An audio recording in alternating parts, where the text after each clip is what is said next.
Hello my dear students, welcome to my educational channel విద్యా ఉద్యోగ సమాచారానికి స్వాగతం. డిగ్రీ సెమిస్టర్ 2కు సంబంధించి 2025-26 నుండి కొత్త సిలబస్ ఇచ్చారు. మీ సిలబస్లో భాగంగా మీకు మొత్తము 4 విభాగాలుగా మీ సిలబస్ ఉంది. దాంట్లో 3వ విభాగంలో మీకు ఉపవాచకాన్ని పరిచయం చేయడం జరిగింది. దాంట్లో మీకు ఇచ్చిన నవల పేరు తెలుగు వీరుడు. మెదక్, పాపన్నపేట ఈ ప్రాంతాలను 18వ శతాబ్దంలో పరిపాలించిన రాణి శంకరమ్మ, ఆమె దత్తపుత్రుడు సదాశివరెడ్డి యొక్క కథే తెలుగు వీరుడు. దీన్ని రాసింది బిరుదురాజు రామరాజు. ఇంతకు ముందు మీకు 2 భాగాలలో నేను ఈ నవలను పరిచయం చేయడం జరిగింది. మీకు భాగం 1లో పాత్రలు ఇచ్చాను, భాగం 2లో కొంత మనం ఈ నవల గురించి చర్చించినాము. ఎక్కడి వరకు చర్చించినామంటే, మరి మెదకు సంస్థానాన్ని పరిపాలిస్తున్నటువంటి రాణి శంకరమ్మకు సంతానం ఉండదు. మరి ఎవరినైనా దత్తత తీసుకోవాలని అనుకుంటుంది. అలాంటి సమయంలో ఆ సంస్థానంలో దసరా ఉత్సవాలు జరుగుతున్నప్పుడు ఆ షమి వృక్షం మీద ఉన్నటువంటి కంకణాన్ని ఎవరైతే తెంపుతారో వాళ్ళకి 100 వరహాలు, ఒక గుర్రాన్ని ఇస్తామని అక్కడ సేనాధిపతి ప్రకటిస్తాడు. రాణి శంకరమ్మ సమక్షంలో మరొక 16 ఏళ్ల బాలుడు ఆ సవాలును స్వీకరించి దాన్ని విజయవంతంగా కంకణాన్ని తెంపివేసి మరి రాణి శంకరమ్మ యొక్క దృష్టి పడేలాగా చేస్తాడు. వెంటనే రాణి శంకరమ్మ ఆ బాలుడిని అక్కడ అందరికీ పరిచయం చేస్తూ అతడు తన తదనంతరం వారసుడని ప్రకటిస్తుంది. అతను తన చెల్లెలి కుమారుడని కూడా తెలియజేస్తుంది. ఇక్కడి వరకు మనం పార్ట్ 2లో మరి చర్చించడం అనేది జరిగింది.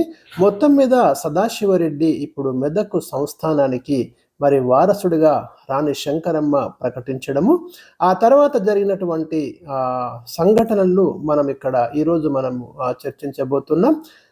ఈరోజు ఈ భాగం 3లో మనము చర్చించేటటువంటి అంశాలు ఏంటంటే, ఇప్పటి వరకు రాణి శంకరమ్మ సదాశివరెడ్డి తన చెల్లెలి కుమారుణ్ణి మెదక్ సంస్థానానికి తన తదనంతరం వారసుడిగా ప్రకటించింది. దీనికంటే ముందు మనకు ఒక సంఘటన జరిగింది. రామకృష్ణారెడ్డి, రాణి శంకరమ్మ యొక్క పిన తండ్రి, రాణి శంకరమ్మ మీద కాశీలో విష ప్రయోగం చేయాలని ప్రయత్నించడము, ప్రభాకరుడు అనే అంతకుముందు దివానుగా పనిచేసినటువంటి ప్రభాకరుడి యొక్క ప్రణాళిక వల్ల అది విఫలం కావడము, తర్వాత రామకృష్ణారెడ్డి పోతూ పోతూ ప్రభాకరుని చంపి వెళ్ళిపోవడము, తర్వాత రాణి శంకరమ్మ రాజ్యానికి వచ్చి విషయాలన్నీ తెలుసుకొని ప్రభాకరుని యొక్క కుమారుడు రుద్రకుమారుణ్ణి రామకృష్ణారెడ్డి స్థానంలో దివానుగా నియమించడము జరిగింది. ఈ బయటికి వెళ్ళిపోయినటువంటి రామకృష్ణారెడ్డి ఇంకా కుటిల ప్రయోగాలు చేస్తున్నాడు. ఎందుకు అంటే, రాణి శంకరమ్మను ఎలాగైనా అక్కడ ఉంచకూడదు, అదేవిధంగా ఆమె దత్తత తీసుకున్నటువంటి సదాశివుణ్ణి కూడా ఉంచకూడదు. రామకృష్ణారెడ్డి ఏమనుకున్నాడు, తన కుమారుడైన హిమవంతుణ్ణి మెదక్ సంస్థానానికి వారసుడిగా ప్రకటించాలని రాణి శంకరమ్మ మీద కొంత ప్రయత్నం చేసినప్పటికీ తను ఒప్పుకోలేదు. కాబట్టి రామకృష్ణారెడ్డి మరి కుట్రలైతే చేస్తున్నాడు. ఈ లోపు ఏం చేసిందంటే, రామకృష్ణారెడ్డి ఈ రాణి శంకరమ్మ యొక్క సంస్థానంలో, రాజ్యంలో తన యొక్క నమ్మకస్తులైన మనుషుల్ని ఉద్యోగాలలో నియమించిండు. వాళ్ళందరికీ ఒక నాయకుడిగా అతని యొక్క బావమరిది కుమారుడైన నాగిరెడ్డిని కూడా పంపించినాడు. నాగిరెడ్డి గొప్ప యోధుడు. అతని ప్రతిభను చూసి రాణి శంకరమ్మ అతన్ని అంతఃపురంలోని భట వర్గానికి ఒక అధికారిగా నియమించింది. ఇప్పుడు నాగిరెడ్డి ఎవరి కుట్రలో భాగంగా ఇక్కడ నియమించబడ్డాడంటే, రామకృష్ణారెడ్డి యొక్క కుట్రలో భాగంగా వచ్చినటువంటి మనిషి. కానీ ఆ విషయం రాణి శంకరమ్మకు తెలియదు. అయితే ఇంకొక వైపు ఏం జరుగుతుంది అంటే, ఆ రాజ్యంలో దొంగల బెడద ఎక్కువైంది. దీనికి కారణం ఎవరు అంటే, రామకృష్ణారెడ్డి యొక్క ముఠా పని ఇదంతా కూడా. సరే, దండనాథుడు ఉన్నాడు, వీళ్ళకు సేనాధిపతి వీరరాజు వెళ్ళి ఆ దొంగల్ని అణచివేసిండు. ఒకరోజు రాత్రి ఏమైందంటే, రుద్రకుమారుడు ఉద్యానవనం దగ్గర తిరుగుతున్నాడు. రుద్రకుమారుడు అంటే మంత్రి, ఇక్కడ ఒక దివాన్. ఒక మేడపై కిటికీ నుండి నాగిరెడ్డి ఆ రాత్రి కిందికి దిగి అక్కడ ఉన్నటువంటి వ్యక్తులకి ఒక ఉత్తరాన్ని ఇస్తాడు. ఈ విషయాన్ని మన రుద్రకుమారుడు గమనించి వాళ్ళను అనుసరించడం జరిగింది. మొత్తం మీద వాళ్ళు ఊర్లోకి వెళ్ళిపోయిండ్రు. ఆ ఉత్తరం ఇంకొక అశ్వికునికి ఇచ్చి, కానీ అక్కడ ఏం జరుగుతుంది అనేది మాత్రము ఒక ఉత్కంఠ రేపింది. రుద్రకుమారుడికి ఒక అనుమానం అయితే వచ్చింది. ఈ నాగిరెడ్డి ఏదో కుట్ర చేస్తున్నాడనే విషయం అయితే మరి రుద్రకుమారుడికి అర్థమైపోయింది. అర్థమైపోయిన తర్వాత తర్వాత ఏం జరిగింది అంటే, ఈ నాగిరెడ్డి ఎవరైతే ఉన్నారో మరి మనకు రామకృష్ణారెడ్డి యొక్క బావమరిది కుమారుడు సదాశివుణ్ణి వేటకు వెళ్ళేలాగా ప్రోత్సహిస్తున్నాడు. ఎందుకంటే సదాశివుణ్ణి వేటకి తీసుకెళ్ళి అక్కడ సదాశివుణ్ణి హత్య చేయాలి అనేది నాగిరెడ్డి యొక్క ప్రణాళిక. అయితే రుద్రకుమారుడు మాత్రము ఇందులో అనుమానాన్ని వ్యక్తం చేస్తున్నాడు. ఈ వేటకు ఎక్కడికి తీసుకెళ్తున్నాడు రాజును అంటే జింకల దిన్నెకు, దక్షిణపు జింకల దిన్నెకు మరి వేటకు వెళ్తున్నట్టుగా యువరాజు కూడా రుద్రకుమారుడికి చెప్తాడు. కానీ రుద్రకుమారుడు సదాశివరెడ్డిని అప్రమత్తం చేసిండు.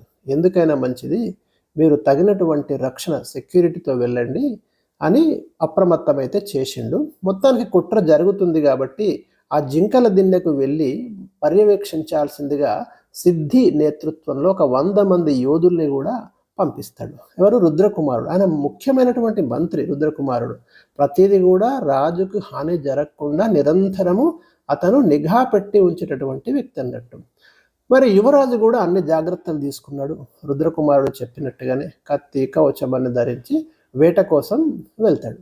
వేట కోసం వెళ్ళేసరికి అక్కడ వీరరాజు కూడా ఒక 10 మంది యోధులతోటి ఆ ప్రాంతంలో రహస్యంగా ఉన్నాడు. ఎందుకంటే వీళ్ళకి అంత అర్థమైంది, ఏదో జరగబోతుంది అనే విషయము అర్థమైంది. అక్కడ ఏమైందంటే ఇంతలో అడవి పందులు బెదిరి పరిగెత్తున్నాయి. పరిగెత్తే యువరాజు సదాశివుడు వాటిని వెంబడించాడు. నాగిరెడ్డి వద్దన్న కూడా వినలేదు. ఎందుకంటే నాగిరెడ్డి ఏమనుకుంటున్నాడు, యువరాజును అడవి మధ్యకు తీసుకెళ్ళి అక్కడ ఎవరూ లేని సమయంలో అతని మీద దాడి చేయాలి. కానీ ఇతడేమో మైదానం వైపు పరిగెత్తుండు. మరి మైదానం వైపు వెళ్తున్నప్పుడు ఇక నాగిరెడ్డి లాభం లేదని అతన్ని వెంబడించి ఒక 2 భటులతోటి యువరాజు మీద దాడి చేసిండు. వెంటనే సదాశివుడికి అర్థమయ్యి తిరగబడ్డాడు. వీరు తీవ్రంగా పోరాడుతున్నారు. ఈ పోరాటం ఎవరికి మధ్య జరుగుతున్నది? సదాశివుడికి మరియు నాగిరెడ్డి యొక్క భటులు. ఇక్కడ సదాశివుడికి మద్దతుగా ఎవరు లేరు. అక్కడ పోరాటం జరుగుతుంది. ఇలా పోరాడుతున్న సమయంలోనే అక్కడ గడ్డి కొరకు వచ్చినటువంటి ఒక కాపు అమ్మాయి అది చూసి ఒక కొడవలితోటి ఒక నాగిరెడ్డి భటుని చంపేస్తుంది. వెంటనే నాగిరెడ్డి ఏం చేస్తాడంటే ఆ బాలికపై ఒక చురిక అంటే ఒక మెత్తడి ఏమంటాం మనము ఒక పదునైనటువంటి ఒక ఆయుధాన్ని అక్కడికి విసిరితే అది కుడి భుజంలో నాటుకున్నది. సదాశివుడు వెంటనే ఆమె గాయంపై వస్త్రాన్ని కట్టి ఆమె మూర్ఛపోయింది. కాసేపటికి ఆమె లేచి యువరాజు గాయాలకు తన చీర కొంగు కడుతుంది. ఎవరు అని అడిగితే ఆమె చెప్తుంది, నా పేరు పార్వతి అని చెప్తుంది. ఇది ఒక ముఖ్యమైనటువంటి సన్నివేశం. ఎందుకంటే వీళ్ళిద్దరికి ఇక్కడ అనుకోనటువంటి పరిస్థితిలో జరిగినటువంటి పరిచయం ఇది. వారిది పంట కులం అని చెప్పింది. ఇద్దరు కాసేపు మాట్లాడుకున్నారు. మరోవైపు నాగిరెడ్డికి కూడా గాయాలైనాయి కాబట్టి కొన ప్రాణంతో ఉన్నాడు. ఈ లోపు వీరరాజు అక్కడికి వచ్చి మొత్తం ఆ దృశ్యమంతా చూసేసరికి కుట్ర జరిగిందనే విషయం అర్థమైంది. పార్వతితో పాటు వీళ్ళంతా రాజ్యానికి పార్వతిని కూడా తీసుకొని వచ్చిండ్రు. మరోవైపు రుద్రకుమారుడు వేట ప్రదేశంలో మరి ఏం జరుగుతుందో అని ఆయన ఉత్కంఠగా ఎదురు చూస్తాడు. ఎందుకంటే రుద్రకుమారుడు రాజ్యంలోనే ఉన్నాడు. రాణిగారికి రాత్రైంది, అక్కడ ఆందోళన మొదలైంది. ఎవరికి? రాణి శంకరమ్మకి. ఎందుకంటే యువరాజు ఇంకా రావడం లేదు. ఈలోపు రుద్రకుమారుడు విషయం మొత్తం రాణిగారికి చెప్పడం జరిగింది. ఇందులో నాగిరెడ్డి కుట్ర ఉందని తెలియజేస్తే రాణి చాలా ఆందోళన కూడా చెందింది. ఈలోపు ఒక భటుడు వచ్చి యువరాజు వస్తున్నాడు అని చెప్తే అందరూ సంతోషించిండ్రు. తర్వాత యువరాజును పార్వతిని తీసుకొచ్చి మంచాల మీద పడుకోబెట్టిండ్రు. గాయాలతో ఉన్నటువంటి నాగిరెడ్డిని రాణి కాళ్ళపైన పడవేసిండ్రు. యువరాజు ప్రాణాలని కాపాడిన పార్వతిని రాణి చాలా మెచ్చుకుంది. ఎందుకంటే తన కుమారుడు తదనంతరం తన వారసుడి యొక్క ప్రాణాలను మరి తెగించి కాపాడినందుకు పార్వతిని ఎంతో మెచ్చుకుంది. ఈలోపు రాచవైద్యుడు వచ్చి ఇరువురి గాయాలకు మందు రాసి కట్టి వెళ్ళిపోతాడు. తనను కాపాడినటువంటి పార్వతిని తలుచుకొని యువరాజు ఆమె ఉన్న చోటుకి వెళ్ళడం, ఇరువురు రాత్రంతా మాట్లాడుకోవడం. తెల్లవారి రాణి వచ్చి నాగిరెడ్డిని చూసి చాలా మరి కఠినంగా మాట్లాడి కుక్కకు నెయ్యి మడినట్లు నీకు రాజోద్యోగం దక్కలేదు అని నాగిరెడ్డితో అంటుంది. రుద్రకుమారుడు అనుమానంతో రామకృష్ణారెడ్డి కుట్రలో ఇది భాగమేమో అన్నాడు. ఆ రోజు నాగిరెడ్డిని ప్రజల సమక్షంలోనే విచారించి శిక్ష కూడా వేయడం అనేది జరిగింది. మరోవైపు ఇక్కడ పార్వతి తల్లిదండ్రులకు వాళ్ళకు విషయం చెప్తే వాళ్ళు అంతఃపురానికి వచ్చిండ్రు. అంతఃపురానికి రాగానే వీళ్ళకు మొత్తం విషయం చెప్పేసి ఈ తల్లిదండ్రుల్ని మరి మీ అమ్మాయి మా పర్యవేక్షణలో ఉంటుంది, మా యొక్క రాజు ప్రాణాలని కాపాడింది కాబట్టి మేమే మరి ఆ గాయాలన్నీ నయం చేసిన తర్వాత పంపిస్తామని వాళ్ళు పంపించేసిండ్రు. ఒక 15 రోజులు గడిచినవి. ఈ యువరాజుకి పార్వతికి మధ్య ప్రేమ చిగురించింది. వారు ఒకరినొకరు చూసుకున్నప్పుడు బాహ్య ప్రపంచాన్ని మర్చిపోయేవారు. పార్వతిని వివాహం చేసుకోవాలని యువరాజు తన మనసులోని మాటను మంత్రితో చెప్పాడు. మంత్రి కూడా రాణిని ఒప్పించడానికి ప్రయత్నం చేస్తానని చెప్పిండు. కానీ రాణికి ఇది కొంత ఇబ్బందిగా ఉంది. ఎందుకంటే పార్వతి రాచకన్య కాదు. కుమారుడేమో మనసు పడ్డాడు. ఎలా అని ఆలోచనలో మునిగింది. మరి ఇప్పటికే గద్వాల సంస్థానంతో సంబంధం కోసం వారికి మాట ఇవ్వడం జరిగింది. అయితే రాణికి గద్వాల వారితో ఇప్పుడు వైరం ఇష్టం లేదు. ఎందుకంటే ఆ అమ్మాయిల్ని చేసుకోనంటే వాళ్ళతో గొడవ మొదలవుతుంది. చివరికి మంత్రితో సుదీర్ఘంగా చర్చించిన తర్వాత ఒక నిర్ణయానికి వచ్చింది. ఒకవైపు పార్వతితోను పెళ్లి, మరోవైపు గద్వాల సంస్థానంతో సంబంధాన్ని, ఈ రెండు కూడా చేసుకోవాలని రాణి ఎవరికి ఇబ్బంది రాకుండా నిర్ణయించుకుంది. సదాశివుడు కూడా దీనికి ఒప్పుకున్నాడు. ఈ విషయాన్ని యువరాజు పార్వతికి తెలిపితే ఆమె కూడా సరేనన్నది. మొత్తానికి గద్వాలకి వార్త పంపించిండ్రు. గద్వాల రాజు తన కుమార్తెలైన శివాయమ్మ, లింగాయమ్మల జాతకాలిచ్చి పంపిస్తాడు. మరోవైపు పార్వతి పల్లెకు ఈ వార్త పంపిండు. పార్వతి యొక్క తండ్రి బుచ్చిరెడ్డి కూడా ఆశ్చర్యపోయింది. ఎందుకంటే రాజులతో వైవాహిక సంబంధాలు మాలాంటి వాళ్లకు అందడం చాలా కష్టం. కానీ ఏదో అవకాశం వచ్చిందని అతను కూడా ఆశ్చర్యపోయి మరి ఉదయాన్నే బుచ్చిరెడ్డి తన మామగారితో తాంబూలం ఇవ్వడానికి బయలుదేరిండు. ఇక వివాహము మెదకులో శివాలయంలో 5 రోజులు చేయాలని నిర్ణయించారు. అన్ని ఏర్పాట్లు చకచకా జరిగిపోతున్నాయి. మరోవైపు పార్వతి తల్లిదండ్రులు కూడా పెళ్లికి వారి తాహతు మేర ఏర్పాట్లు చేయసాగారు. సాంప్రదాయం ప్రకారం పార్వతిని పెళ్లి కూతురును చేసి ఎడ్ల బండిపై పెళ్లి కుమారునింటికి వీళ్ళు బయలుదేరిండ్రు. కానీ జింకల దిన్నె అడవి సగం వరకు పోగానే వీరిపై ఒక దొంగల ముఠా దాడి చేసి అన్నీ దోచుకున్నారు. చూడండి ఎలాంటి సంఘటన జరుగుతుంది. పార్వతిని పట్టుకొని దొంగలు అడవిలోకి తీసుకొని పోయారు.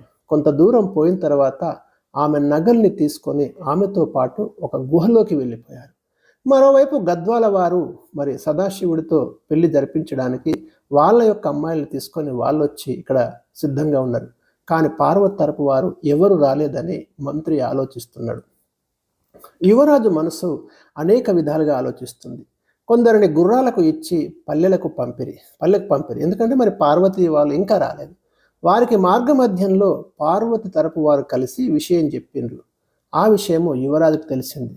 యువరాజుకి ఒక్కసారి మూర్ఛ వచ్చినంత పనైంది. ఎందుకంటే దారిలోనే మరి పార్వతి తండ్రిని చంపివేసి దొంగలు పార్వతిని తీసుకొని వెళ్ళడం ఇవన్నీ కూడా తెలిసింది. రాణి కూడా దుఃఖించింది. మళ్ళీ ఇక్కడ రుద్రకుమారుడికి ఎవరి మీద అనుమానం వచ్చిందంటే రామకృష్ణుడి మీదనే అనుమానం వచ్చింది. ఈ సంఘటన వెనుక అతడే ఉన్నాడని అతడు అనుమానించసాగను. వెంటనే వీరరాజును సిద్ధిని పిలిచి అశ్వికుల సహాయంతో దొంగలను పట్టుకోమని పంపిస్తాడు. మరోవైపు గద్వాల వారికి ఈ వార్త తెలిసి వారు పైకి బాధపడ్డప్పటికీ లోపల సంతోషించారు. ఎందుకంటే వాళ్ళు సదాశివుడికి వాళ్ళ అమ్మాయిలనే ఇవ్వాలనుకున్నారు తప్పితే పార్వతిని పెళ్లి చేసుకోవడం వాళ్ళకి ఇష్టం లేదు. కాబట్టి వాళ్ళు పైకి ఏదో బాధ ఉన్నప్పటికీ నటిస్తున్నప్పటికీ లోపల సంతోషం ఉంది అనేది మనం ఇక్కడ గమనించాలి. రాచవారితో మరి బీదకాపు సంబంధం ఏమిటని వాళ్ళు ఒకవైపు గుసగుసలాడుకుంటున్నారు. మరోవైపు వివాహం వాయిదా వేయాలని సదాశివుడు కోరాడు. ఎందుకంటే సదాశివుడు పార్వతిని పెళ్లి చేసుకోవాలనేటటువంటి బలమైన నిర్ణయంతో ఉన్నాడు. గద్వాల సంబంధం అనేది రాణి శంకరమ్మ ఇష్టం మేరకు జరిగేది.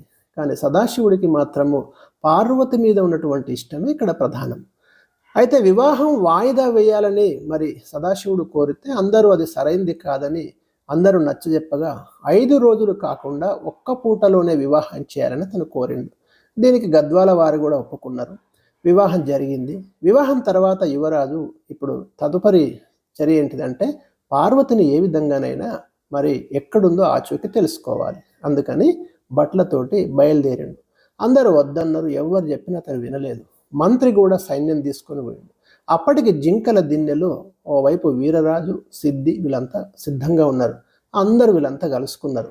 వీరరాజు ఒక చెట్టు ఎక్కి చూస్తే ఒక లోయ నుండి కొంత పొగ వస్తున్నది. ఆ విషయం మిగతా వారికి చెప్పిండు. ఇక లోయ చుట్టూ సైనికుల్ని ఉంచిండు. కొంత దూరం వెళ్తే ఒక పెద్ద గుహ కనిపించింది.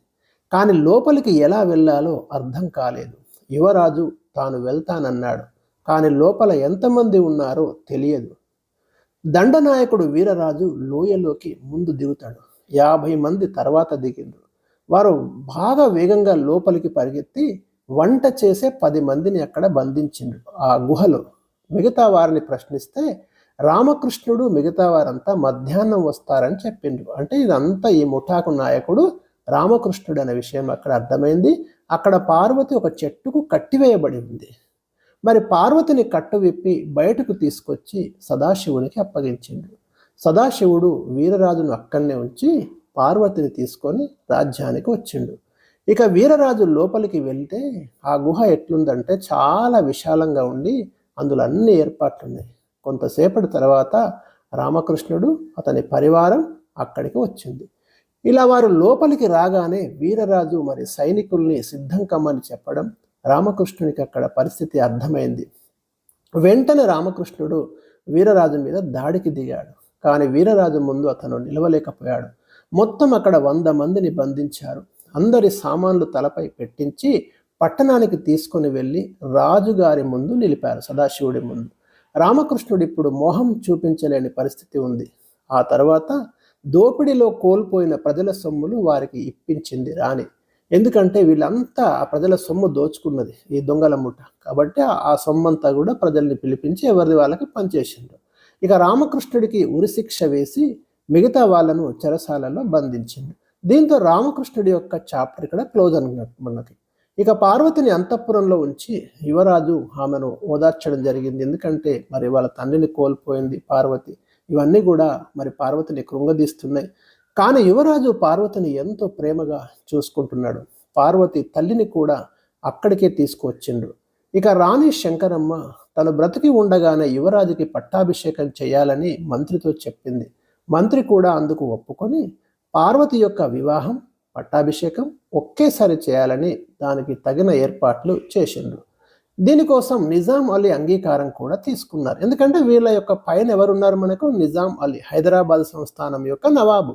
అతని ఆ ఆజ్ఞల మేరకే వీళ్ళంతా ఏదైనా చేయాల్సి ఉంటుంది. ఎందుకంటే వీళ్ళది సామంత రాజ్యం లాంటిది. అతనికి ఒక 1000 వరహాలు నజరానా కూడా పంపించిండ్రు. పట్టాభిషేకానికి ఘనంగా ఏర్పాట్లు జరిగినాయి. ప్రజలంతా వేలాదిగా తరలి వస్తుండ్రు. నిజాం నవాబు కూడా మరి సాంప్రదాయం ప్రకారము తన రాజ్యంలో ఒక రాజు వివాహం చేసుకుంటుండు కాబట్టి, పట్టాభిషేకం చేసుకుంటుండు కాబట్టి ఆ పట్టాభిషేకానికి ఒక మంత్రిని పంపడం అనేది ఆనవాయితీ. మరి మీర్ ఆలం అనే మంత్రితోటి కానుకలు కూడా పంపించిండు. ఇక్కడ పట్టాభిషేకము, వివాహము అంగరంగ వైభవంగా జరిగినాయి. నిజాం మంత్రి మీర్ ఆలం ఈ ఆడంబరం చూసి చాలా ఆశ్చర్యపోయింది. సదాశివుడి వైభవం చూసి అతనికి కన్ను కుట్టింది.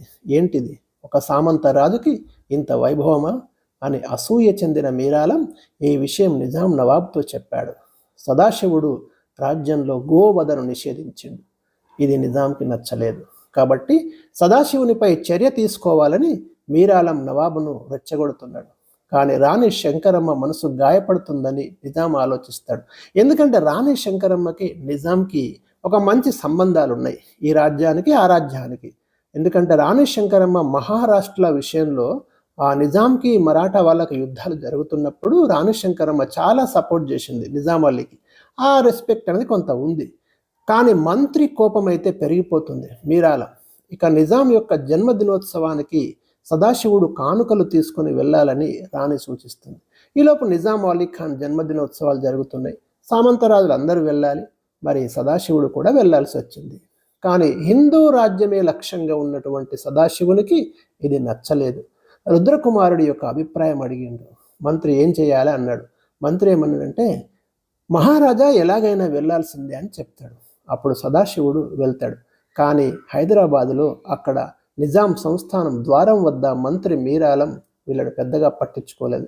చిన్న చిన్న రాజుల్ని పిలుస్తున్నారు, కానీ సదాశివుణ్ణి పిలవడం లేదు. సదాశివునికి విషయం అర్థమైంది. అక్కడి వారికి అసూయ ఉంది అని అతనికి తెలిసిపోయింది. అందరూ కానుకలు తీసుకొని నవాబు దగ్గరికి వెళ్ళి 7 సార్లు తల వంచి సలాం చేసి కానుకలు ఇచ్చి వెనుకకు నడిచి వస్తున్నారు. సదాశివునికి ఇది నచ్చలేదు. కానీ తప్పనిసరి పరిస్థితులలో తాను కూడా అదే విధంగా చేయాల్సి వచ్చింది. ఇతని గురించి నిజాం ఇదివరకే విని ఉండడం వల్ల ఎగాదిగా చూస్తే సదాశివుడు కూడా అదే విధంగా చూశాడు. గమనించండి, మీరాలం సదాశివుడి గురించి లేనిపోని చాడీలు నిజాంకు చెప్పి మరింత రెచ్చగొట్టిండు. యువరాజు ఇక తన సంస్థానానికి వెళ్ళిపోయాడు. రాణిగారికి మంత్రికి ఇదంతా విషయమంతా అర్థమైంది. సదాశివుడు నిజాం పట్ల వ్యతిరేక భావంతో ఉన్నాడని వారు అర్థం చేసుకున్నారు. ఇది మనం ఈరోజు పార్ట్ 3లో ఇంతవరకు డిస్కస్ చేసిన. పార్ట్ 4లో మిగతా అంశాలు మనం డిస్కస్ చేయబోతున్నాం. Thank you for watching.